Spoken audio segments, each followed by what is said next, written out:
Hey guys, Mr. Odom here. We're back from spring break, and I got to tell you, man, I'm getting bored. I need to get back to school. I need to get back in routine here. But we're playing with the hand that we're dealt, and we're going to come back here strong and finish this thing off throughout the rest of the year. So here's what I'm going to do for this week for all classes, my forensic science classes and biology classes. Is we're going to do about 4 days of just simple root words, and these are probably the top 36 to 48 root words that a person can use in any science class, in reading a newspaper, reading a journal. Many of you are not going to be done going to college, going to whether it's Lincoln Land or a four-year college or even a trade school. Every word can pretty much be traced back to either a Latin or a Greek root word. And if you can understand some of those basic root words, you can piece together certain phrases and things like that. So what I've got here, let me move this around, and I apologize for the lights behind me, but this is an excerpt from a article that I read the other day on the coronavirus. And if you follow along here, it says some of the earliest analysis of coronavirus patients in China suggested that it might not only be the virus that ravages the lungs and kills. Rather, an overactive immune response might also make people severely ill or cause death. So that sentence in itself right there is pretty basic, but overactive, that's kind of a big word that kind of stands out there. Over means above, a beyond. We all know what active is. So you've got an immune response that is over and above and beyond what it normally is. Some people who were critically ill with COVID-19 had high levels of proteins called cytokines. Okay, cytokines, that sticks out. Cyto means cell. Kine means to move or to create. Okay, so you've got some sort of cell inside the body or some sort of structure that is a cell-like structure that's associated with movement. Okay, so I don't know what a cytokine is, but I know based on its root words, I can kind of narrow it down to something more specific, some of which can ramp up immune responses.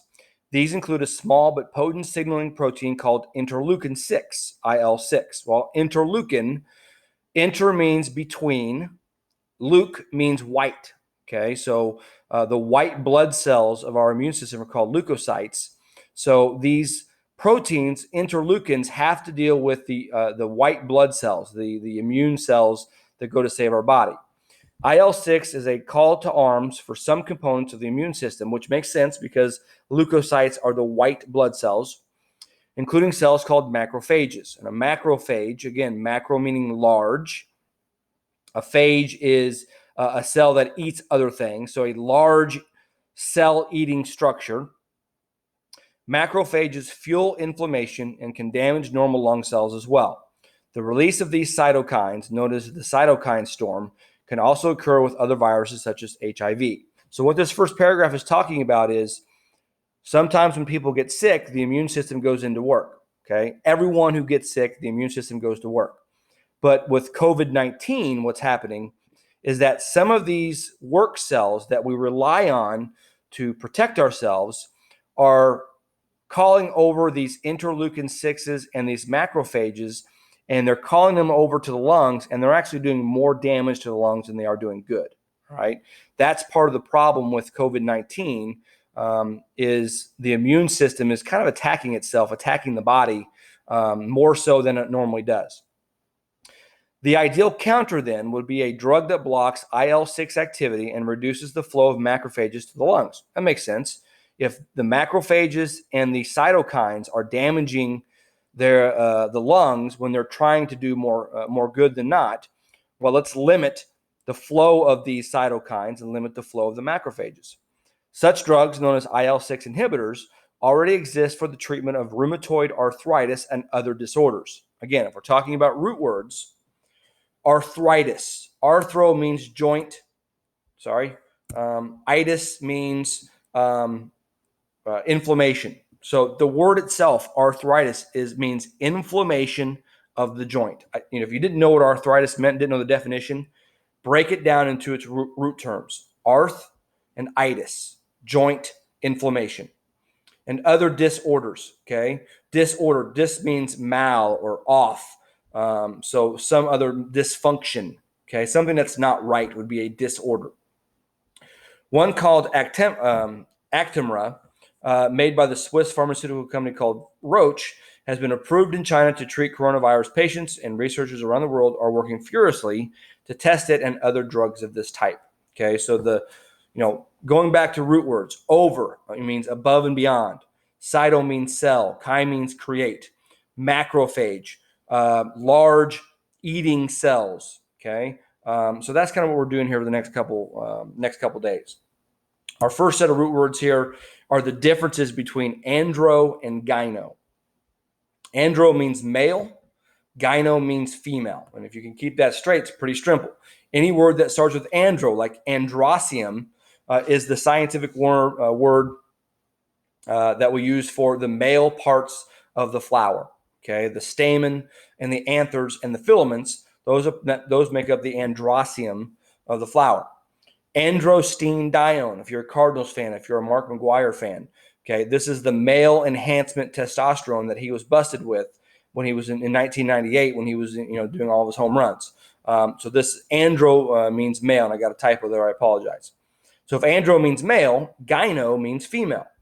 Gynoecium is the scientific word we use for female flower parts: the carpel, the pistil, the style, and the stigma. Those are all part of the gynoecium of a flower.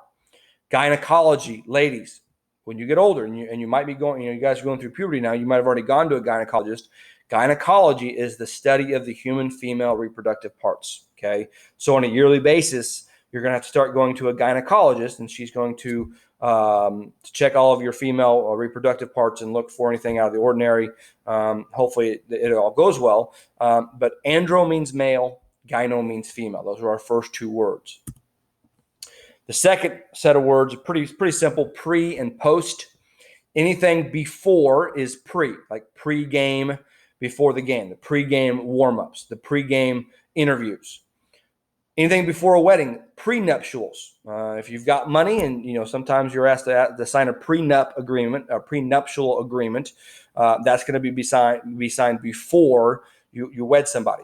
Precaution. Anything you do before you take any action would be a precaution. Whether you're putting up safety cones or whether you're hydrating before you play a sport, you are taking precautions before you take any actions. The opposite of pre is going to be post. Okay, post game, after the game. Post season, after the season. So you play your season, and then you go into the playoffs, which are called the postseason. For you forensic science people, post-mortem means after death. So a coroner is going to inspect the body post-mortem or after death. So pre is before, post is after. Words 5 and 6, these are kind of very similar to here. A or an means less, lack, or not. Asymptomatic. Right now, hopefully, if you don't have coronavirus or seasonal allergies or the flu, you are asymptomatic. You are without symptoms. A lot of types of plants are asexual. They do not have sex or do not have the ability to have sex, so they're asexual. A sponge is asymmetrical. It doesn't have any shape. It doesn't have symmetry to it. It's not bilateral or radial symmetry. It has no symmetry, so it's asymmetrical. M means not as well. Okay, so impartial means not partial. You're biased. Okay, impossible, not possible. Impractical, not practical. There's another typo right there. So again, if you don't know what any of the word itself means in its totality, break it down into its words. Impartial, not partial. Asymmetrical, no symmetry. Asymptomatic, no symptoms. Okay, that's what we're doing here, trying to break these root words down for you. Hypo. This is an interesting one. Hypo means under, below, or deficient. The opposite would be hyper. If I can move my mug out of the way here. Hyper is going to be excessive, above normal. So if you break the words down, right now, people who are dying of coronavirus are hypoxic. They're lacking oxygen. That's part of the problem with the coronavirus is it affects the lungs and it affects the red blood cells and how they carry blood to the body. So hypoxic means deficient of oxygen. Hypoallergenic. A lot of times when your parents buy certain types of products, they want to buy products that lack allergens, things that are going to make your eyes water and things like that, like detergent. A lot of them are hypoallergenic. Hypothermia, lack of heat. Somebody who gets stuck out in the cold in the wintertime, sometimes they'll die of hypothermia. Hypo means lack of or under, deficient heat, hypothermia. The opposite is hyper. Hyperthermia, too much heat. So someone who has a 106 body degree temperature is in trouble. Their body's got too much heat. It's going to start to shut down. It's going to start to break down some of its cellular structures. Hyperhidrosis, condition, water above, or excessive water. Okay, so there is a condition. People have died of hyperhidrosis. They drank too much water. Hyperextension. If you ever hurt your knee or your elbow, and if you fall down and put your hand down to protect yourself, sometimes your elbow overextends itself. We call that a hyperextension. Okay, so a lot of sports injuries are because of hyperextensions. Okay, so hypo is under, hyper is above. These ones are pretty simple. Mono is one, poly is many. So, in chapter 2 of biology, it talks about macromolecules. Monomer being one unit. Monopolize, meaning one leader controls everything. If you understand how the railroad system really monopolized the growth of the railroad of industry in the 1800s, because they cornered the market, they monopolized it. Monocot, okay, one seed leaf, one, okay, one unit, one leader, one seed. Poly meaning many. So a polymer is the opposite of the monomer. Monomer has one unit. The polymer is many units. Polygon, many sides. Polyester, many fibers. Okay, poly is many. Mono is one. Okay, so that one's pretty straightforward. That one's pretty simple. These last couple here, ology, we've seen this, you've seen this tons of times. Ology is the study of, whether it's zoology, the study of animals, biology, the study of life, criminology, the study of crime. You can take any word and put O-L-O-G-Y as a suffix, and you've got the study of. Okay, so the study of, books. I'm not sure what book means, but any word with ology at the end of it means the study of that word. Hi, Baron. Okay, I got to sign some cards when we're done here. So, zoo means animal. So, zoology is the study of animals. Zookeeper, the keeper of animals. A zoospore is an animal spore. And when I say the word zoo and animal, if you haven't seen the Netflix special Tiger King, I recommend it. It's crazy. It will blow your mind. Just some weird, odd things happening in our world, and that's one of them. So, if you have a chance, go watch Tiger King. Last slide, last two words. Mal, meaning bad or abnormal, and morph, meaning form or shape. Okay, so maladjusted is somebody who is poorly adjusted to their environment. So a lot of times animals, if they're taken from one environment to another, if they don't adjust properly, we call them maladjusted.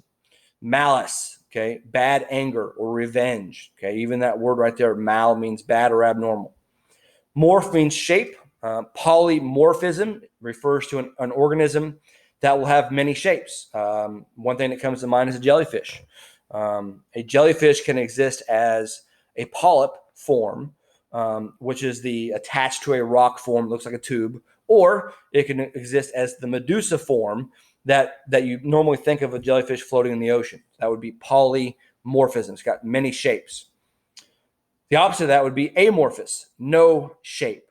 Okay, sponges would be amorphous because they really don't take the shape of anything, or they're a fluid that can take the shape of any container that they're in.